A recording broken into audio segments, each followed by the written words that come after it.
Assalamualaikum warahmatullahi wabarakatuh.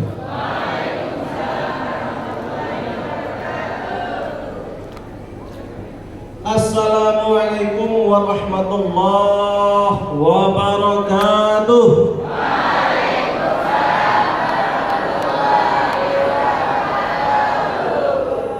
Alhamdulillahi rabbil alamin.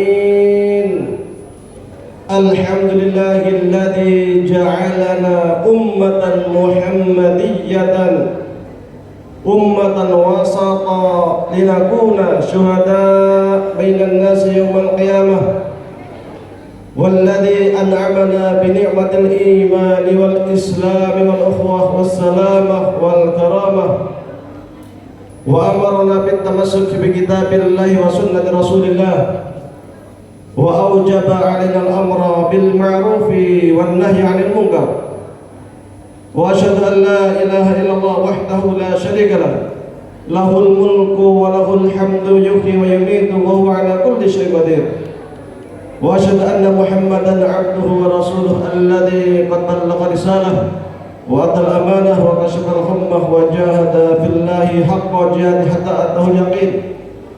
Allahumma salli ala sayyidina wa habibina wa syafi'ina Muhammad sallallahu alaihi wasallam wa ala alihi wa sahbihi wa tabi'in wa tabi'ihi tabi'in wa man tabi'ahum bi ihsanin ila yaumiddin, amma ba'du. Yang kami hormati Rektor Universitas Muhammadiyah Gombong beserta seluruh para stafnya, pengajarnya, dosen-dosennya, adik-adik sekalian yang berbahagia, puji syukur kehadirat Allah Subhanahu wa Ta'ala. Pada pagi hari ini kita bisa bertemu untuk sama-sama ngaji menelaah fikih ibadah Muhammadiyah, mudah-mudahan mendapatkan barakah dari Allah Subhanahu wa Ta'ala. Salawat serta salam semoga tetap tercurahkan kepada junjungan kita Nabi Agung Muhammad sallallahu alaihi wasallam. Ini waktu saya sampai 95, berarti 10 menit 20 menit ya, hanya 20 menit. Mungkin kita paham itu wa syarah ibn Ma'bad secara sederhana. Nah, kalau secara fikih sebenarnya tadi saya sudah bayang-bayang, saya ingin ngobrol tentang sejarah khilaf. Sementara kita bisa ada HPT, ada tarjih itu gimana? Tapi melihat waktu yang hanya 20 menit, kayaknya to the point saja. Ya. Sebelumnya siapa yang punya himpunan putusan tarjih? Angkat tangan. Yang punya buku himpunan putusan tarjih? Hanya satu orang. Oh, satu orang. Siapa yang tahu apa itu tarjih? Tarjih itu apa ya? Siapa yang tahu kapan didirikan majelis tarjih? Wah, ini tak kasih pertanyaan yang paling sederhana aja dah. Siapa yang hari ini sholat subuh berjamaah di masjid? Sedikit juga. Waduh, parah ini. Kalau yang laki-laki, yang perempuan nggak apa-apa di rumah. Ada nggak yang hari ini tidak sholat subuh? Anak perempuan ada, anak laki-laki ada, kebangetan. Ikut-ikut tanggal merah. Secara sederhana fikih Muhammadiyah itu ataupun ibadah dalam Muhammadiyah, karena ibadah di dalam Muhammadiyah itu sesungguhnya mirip-mirip juga dengan ibadah-ibadah di dalam fikih Islam secara umum. Di Muhammadiyah menggunakan istilah tarjih. Apa itu tarjih? Ini jadi kalau yang belum tahu HPT, ini namanya himpunan putusan tarjih. Ini yang menjadi tuntunan warga Muhammadiyah. Dan semua Muhammadiyah, warga Muhammadiyah itu idealnya mestinya punya buku ini. Buku ini harganya 29.000 atau 25.000, 2 mangkok bakso. Iya, maka harus punya kalau orang Muhammadiyah yang namanya Himpunan Utusan Tarjih. Ini yang bagian akidah, bagian ketuhanan saya syarah menjadi 3 jilid. Syarah HPT, ini satu-satunya syarah HPT yang pernah ada. Ahlul Haq wa Sunnah, syarah Himpunan Utusan Tarjih Muhammadiyah bab iman bagian ketuhanan, ini 3 jilid. Ini bagian Tuhan saja, ketuhanan. Untuk ibadah, karena waktunya sempit agak bingung juga saya ngomong. Ya. Di dalam bab kalau kita membaca HPT itu ada tohara, kemudian nanti masuk di dalamnya bab wudu, bab tayamum, kemudian masuk lagi bab sholat. HPT itu sifatnya tuntunan. Karena sifatnya tuntunan, dia agak berbeda secara susunan dengan buku-buku fikih. Kalau kita sandingkan HPT ini dengan seumpama takrib, kitab takrib atau kitab majmu' atau al-iqna dalam mazhab Syafi'i, tentu sangat-sangat berbeda sekali. Kalau tuntunan ini mirip dengan kitabnya Bidayatul Hidayah karya Imam Al-Ghazali. Ya, pernah dengar kitab ini? Bidayatul Hidayah karya Imam Al-Ghazali. Di dalam bukunya Imam Al-Ghazali itu disebutkan terkait dengan berbagai macam ibadah, termasuk sholat, termasuk wudu dan sebagainya. Apa perbedaannya antara HPT dengan kitab-kitab fikih? Perbedaannya karena dia sifatnya tuntunan. Kalau kita membaca HPT, tidak kita temukan namanya syarat, namanya rukun, namanya sunnah ab'ad atau sunnah hay'ah, itu tidak ada, karena sifatnya sekadar tuntunan dan mengambil pendapat yang kuat. Kalau model-model syarat, rukun, sunnah hay'ah, sunnah ab'ad ini tidak ada, ya kita bisa melaksanakan dengan enak, tapi ini sifatnya apa? Tuntunan. Kalau masuk kerana fikih menjadi tidak cocok, karena syarat rukun itu kalau secara fikih punya implikasi yang sangat dalam, apakah suatu ibadah itu sah atau tidak sah. Ada yang tahu perbedaan syarat sama rukun? Syarat sama rukun bedanya apa ya? Nah, yang tahu angkat tangan. Syarat sama rukun.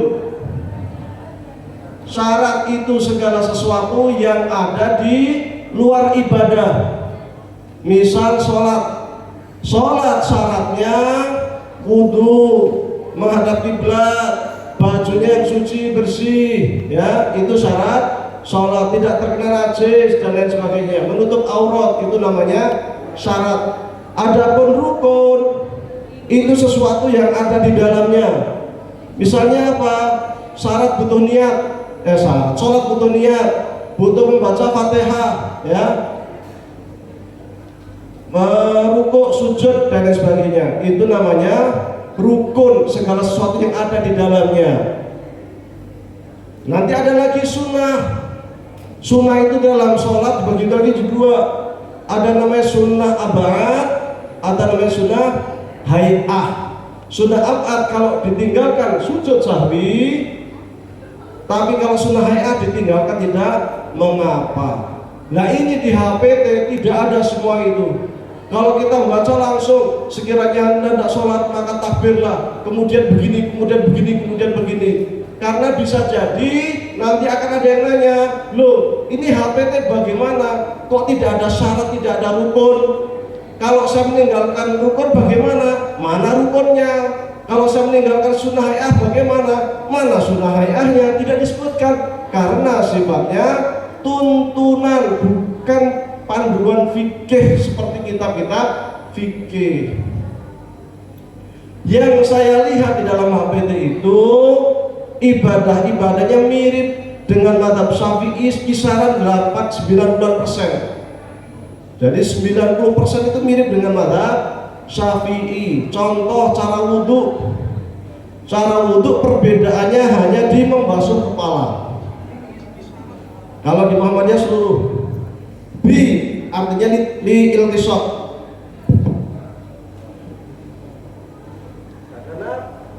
Karena huruf ba di mana ini iltisaq. Sementara di mazhab Syafi'i itu li tab'id. Ini sama dengan pendapat mazhab Hanafi yang berpendapat bahwa ba di dalam wamsau bi ru'usikum itu lil iltisaq wa laysa lit tab'id. Satu perbedaan dalam wudhu. Yang kedua di dalam hal membatalkan wudhu.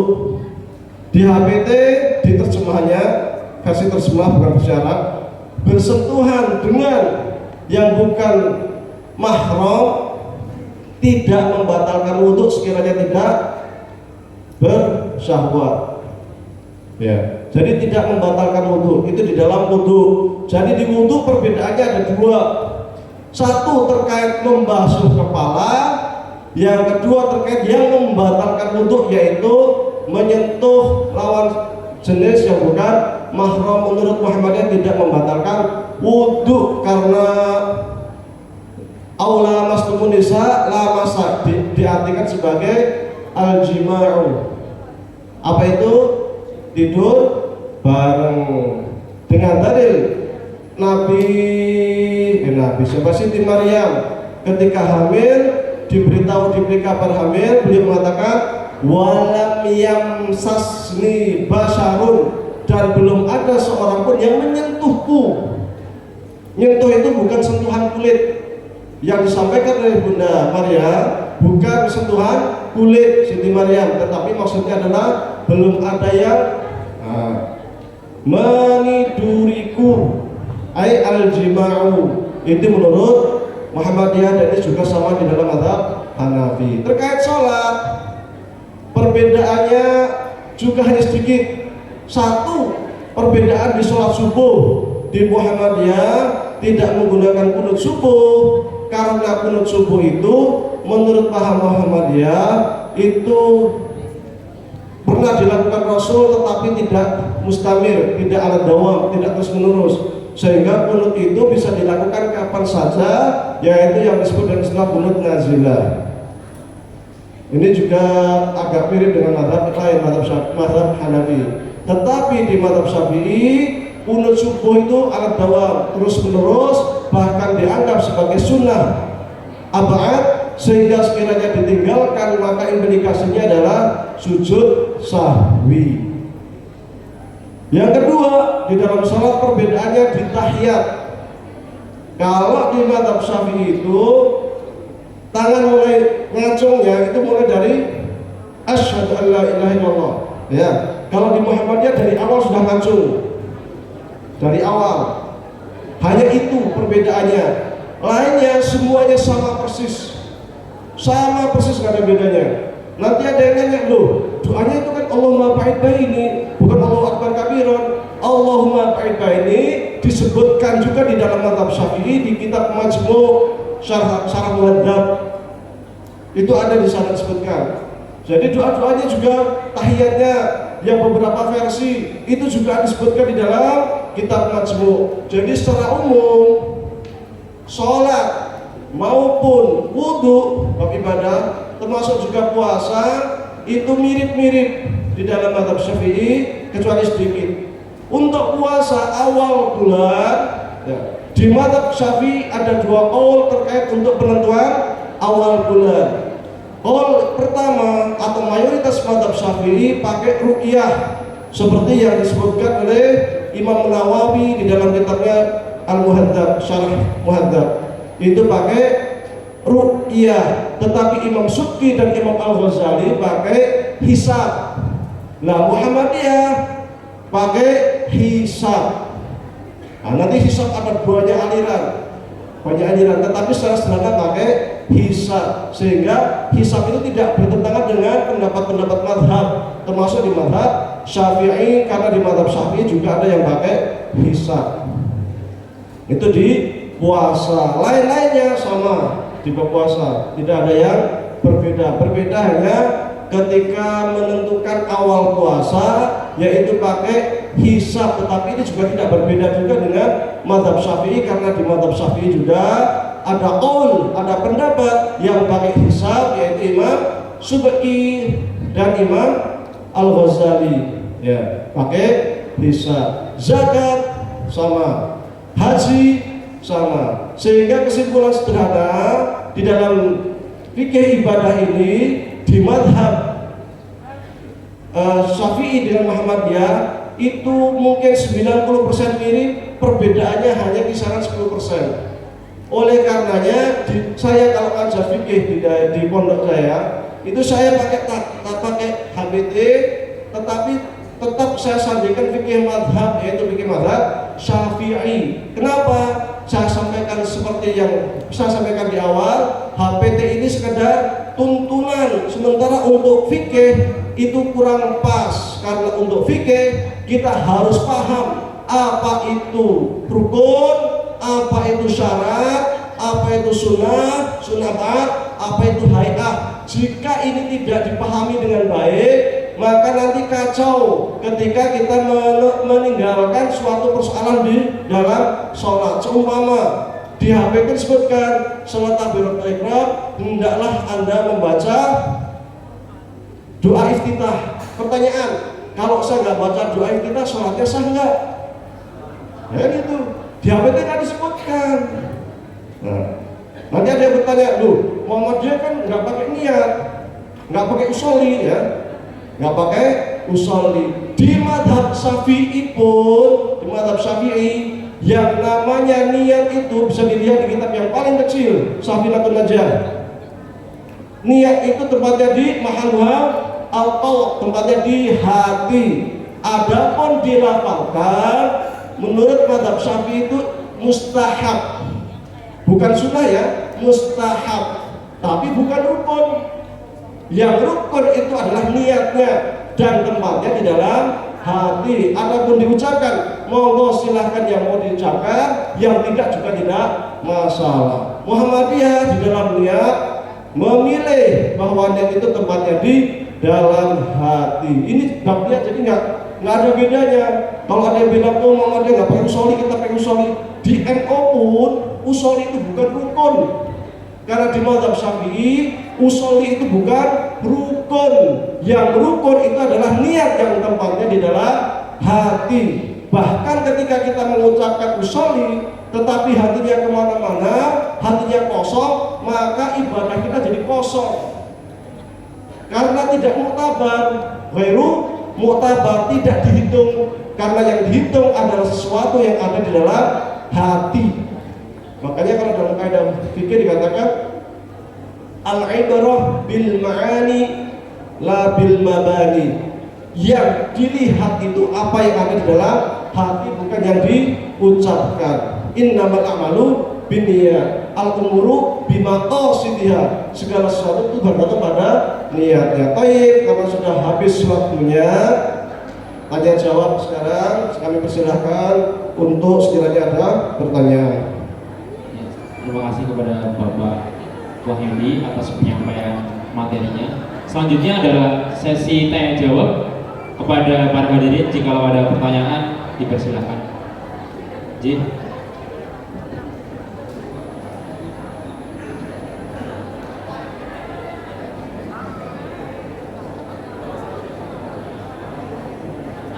Silakan Pak.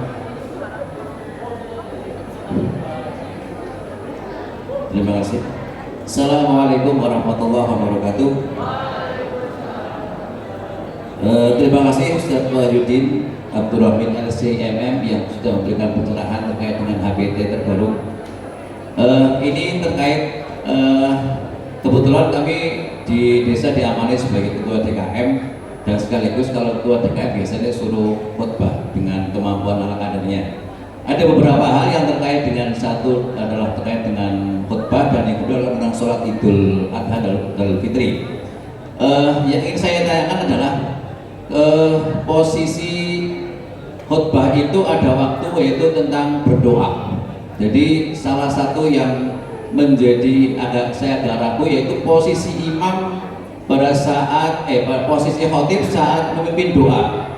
saya beberapa kali melihat ada yang mengacungkan jarinya ke atas, kemudian juga ada yang begini, telapak tangan dibuka, dan ada yang diam saja. Itu yang paling muktabar, itu yang apa? Kemudian yang kedua, bolehkah yang paling utama yang mana antara ketika seorang khotib sekaligus menjadi imam? Ini yang paling bagus yang mana? Kemudian yang terakhir adalah terkait sholat Idul Fitri dalam adha, terkait dengan posisi khutbah 1 dan khutbah 2. Apakah sama sholat Idul Fitri itu menggunakan khutbah 1, 2 ataukah langsung berdoa? Kira-kira begitu pertanyaan. Terima kasih. Assalamualaikum warahmatullahi wabarakatuh. Baik, terima kasih. Yang pertama terkait doa yang maktur, yang dikuatkan Muhammadiyah, ya, yang dikuatkan Muhammadiyah itu yang begini. Ada yang doa begini boleh, karena Rasul pun doanya pernah begini. Tapi yang dikuatkan di Muhammadiyah yang begini, Rasulnya doanya begini. Satu. Yang kedua, terkait dengan khotib dan imam, idealnya seorang imam adalah seorang khotib, karena Rasul imam dan khotib, khulafaur rasyidin imam dan khotib. Adapun imam sendiri, khotib sendiri itu setelah zaman Umayyah ke bawah. Karena melihat seorang yang seorang fakih dan qori istilahnya ya, itu menggabungkan keduanya kadang agak susah sehingga dipisah. Tapi idealnya satu, mengikuti sunnah Rasul dan sunnah para sahabat. Yang ketiga terkait sholat Id, apakah 2 atau 1 khutbah? Ini khilaf antar ulama. Di mazhab Syafi'i itu sholat Id sama persis dengan sholat Jumat, sehingga 2 kali khutbah. Ada 2 khutbah. Tapi Rasul juga pernah, atau di mazhab lain, di mazhab Hanafi juga cuma 1 kali. Jadi sholat Id itu khutbahnya cuma 1 kali. Yang dikuatkan di Muhammadiyah cuma 1 kali. Sehingga pernah ada orang yang bukan orang Muhammadiyah di khutbah di Muhammadiyah, kok tidak ada kursi di belakangnya, bingung. Loh, nanti saya duduknya gimana pas duduk antara 2 sujud, duduk di antara 2 khutbah gitu. Kok nggak ada kursi gitu. Belum paham kalau di Muhammadiyah ternyata cuma 1 khutbah saja, ya, bukan 2. Tapi dua-duanya bisa dilakukan. Dua-duanya ada landasannya, ada qaul dari para ulama fikih. Tapi yang dikuatkan oleh Muhammadiyah yang 1 kali saja. Sekiranya tidak 2 kali, apakah yang kedua itu langsung doa? Itu silahkan saja. Bisa langsung doa, bisa mulakhos ringkasan dari khutbah pertama juga bisa. Itu pilihan. Adapun 1 atau 2 kita pilih yang sekali. Wallahu a'lam. Karena masih ada waktunya, silakan kepada hadirin jika masih ada pertanyaan.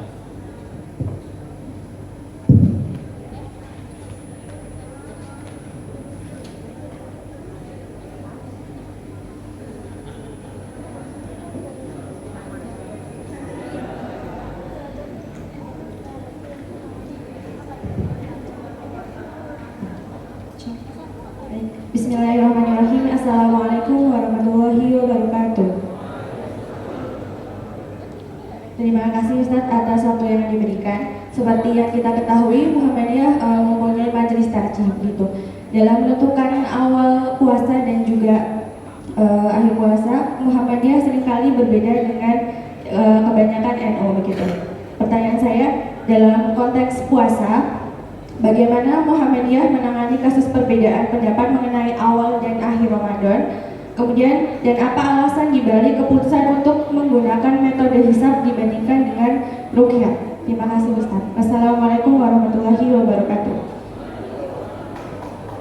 Tarjih di dalam kitab HPT jilid 1 tentang puasa, sumu li ru'yatihi waftiru li ru'yatihi, fa in khamma 'alaikum faqdurulah, atau fa in khamma 'alaikum faqmilu 'iddata sya'bani 30 yawman. Puasalah karena engkau melihat hilal dan berbukalah karena engkau melihat hilal. Jika fa in khamma 'alaikum, jika tertutup awan, dalam satu riwayat faqdurulah, maka hitunglah. Dalam riwayat lain fakmilu 'iddata sya'bani 30 yawman, maka sempurnakan bulan Sya'ban 30 hari. Sehingga di HPT jilid 1 itu Muhammadiyah pakai ruqyah jilid 1. Kemudian di HPT jilid 1 juga yang belakang itu pendapat tentang ru'yah dinasah dihapus menjadi hisab, sehingga sumu liru'yatihi, puasalah karena kau melihat hilal, dimaknai bahwa melihat hilal itu hanya sekedar sebagai sarana untuk mengetahui adanya awal bulan Ramadan. Selama dia sarana, maka yang terpenting adalah tujuan. Tujuannya apa? Mengetahui awal Ramadan atau awal Syawal, dan ternyata itu dapat diketahui juga dengan hisab, sehingga fakdurulah itu artinya maka hitunglah. Dan kata fakdurulah menurut Ibnu Qudamah di dalam kitabnya Al-Mughni itu menerjemahkan dengan maka hitung dengan hisab, dan ini juga yang dipegang oleh Imam Al-Ghazali dan Imam As-Subki. Maka sejak saat itu kemudian pakai hisab. Hisab sendiri ada beberapa aliran dan ada beberapa fasa yang digunakan oleh Muhammadiyah. Dulu pernah menggunakan hisab namanya hisab matlaq. Apa itu hisab matlaq?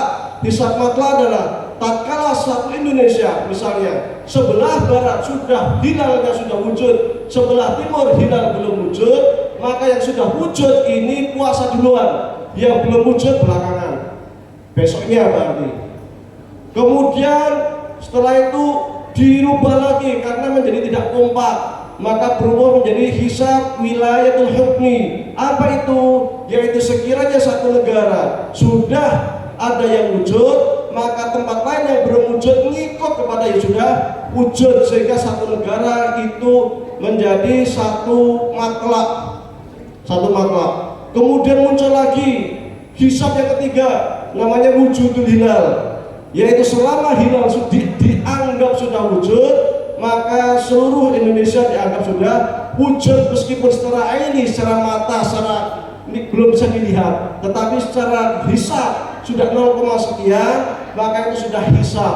Kemudian berubah lagi yang saat ini digunakan oleh Muhammadiyah yang disebut dengan hisab global, yaitu dimanapun hilal sudah nampak di muka bumi ini, maka Muhammadiyah akan mengikuti wilayah tersebut sehingga dianggap seluruh dunia ini sudah masuk, sudah hisab, sudah wujud. Jadi dalam hisab pun Muhammadiyah punya fase-fase di dalam menentukan awal bulan. Awal bulan ini terkait awal bulan ibadah, termasuk Syawal, termasuk juga Ramadan, ya, termasuk Ramadan, termasuk Dzulhijjah dan lain sebagainya. Itu tak pakai hisab. Bagaimana jika ada perbedaan, menyikapi perbedaan dengan yang lain, baik dengan pemerintah ataupun dengan NU dan lain sebagainya? Muhammadiyah berkeyakinan bahwa terkait hal-hal yang berhubungan dengan al-umur al-ijtihadiyah, perkara-perkara ijtihadi itu boleh berbeda, karena ijtihad di dalam fikih dibangun di atas dalil, namanya dalil dzanni. Apa itu dalil dzanni? Dalil dzanni itu dalil-dalil yang masih mungkin terjadi perbedaan pendapat di antara para ulama. Dan itu terkait ijtihad dalil dzanni pernah terjadi pada masa sahabat, bahkan pada masa Rasul sendiri pernah terjadi perbedaan pendapat di kalangan sahabat. Ini kalau saya bicara nanti panjang ya. Ringkasnya terkait perbedaan ini juga pernah terjadi di masa sahabat yang disebut dengan istilah hadis Quraib. Hadis Quraib di mana dia itu di Syam, kemudian pergi ke Madinah. Sampai Madinah, loh kok sini belum puasa? Nah, maka dijawab oleh orang-orang Madinah, di sini memang belum matlaq, belum wujud. Oh, di tempat kami sudah wujud, sudah puasa dari kemarin. Di Syam sana sudah puasa dari kemarin. Ternyata di kalangan sahabat pun setelah Rasul meninggal, itu zaman Bani Umayyah, ini pernah terjadi perbedaan pendapat juga antara para sahabat, dan ini satu negara, satu khalifah pada waktu itu. Tetapi dibolehkan satu negara, khalifah Islamiyah yang wilayahnya sangat luas, antara Madinah dengan Syam, pernah terjadi perbedaan di dalam menentukan awal puasa. Jadi boleh-boleh saja. Lalu apa yang harus kita lakukan? Solusi yang kita lakukan adalah toleransi yang berkeyakinan ru'yah silahkan, yang berkeyakinan hisab silahkan, yang berkeyakinan lebaran hari ini silahkan, yang besok silahkan, dengan syarat perbedaan-perbedaan itu berdasarkan kepada dalil muktabar. Apa itu dalil muktabar? Dalil muktabar itu adalah dalil yang memang disepakati oleh para ulama. Di antaranya apa? Sumu li ru'yatihi, itu terkait dengan perhitungan hilal. Maka jika ada sebagian kaum muslimin yang berpuasa karena berdasarkan mengaku mendapatkan ilham, maka tidak sah, karena tidak berdasarkan kepada hadis Rasulullah SAW dan ghairu mu'tabar inda ulama, tidak ada rujukan dari para ulama. Atau jika ada yang menentukan awal puasa berdasarkan gelombang air laut, ini juga ghairu mu'tabar, tidak diakui karena tidak ada cantolan baik dalil Quran Sunnah maupun qaul para ulama. Sehingga kesimpulannya, kita boleh berbeda, toleransi di dalam perbedaan selama perbedaan itu memang sesuatu yang sifatnya berdasarkan pada dalil yang muktabar atau kepada qaul al-ulama. Wallahu a'lam. Tepuk tangan buat Bapak Wahyudi. Kesimpulannya adalah saudara-saudara sekalian, walaupun kita berbeda namun tetap menghormati selama perbedaannya itu ada dalilnya. Dalilnya dari muktabar yang itu disepakati oleh para ulama. Sekian dari saya punya pantun. Aceh bawa kayu. Thank you. Sekian dari saya. Assalamualaikum warahmatullahi wabarakatuh. Baik, karena saya belum salam ya, karena saya belum salam, saya juga mau nutup dulu. Kurang lebihnya mohon maaf dan sangat mohon maaf, karena saya biasanya kalau menyampaikan itu minimal 1,5 jam, dikasih waktu 20 menit saya agak pusing. Ya, jadi mohon maaf sekiranya banyak kekurangan. Semangat. Aku lupa dihadza wastaghfirullahi wa lakum. Nun wal qalami wa ma yasturun. Assalamualaikum warahmatullahi wabarakatuh.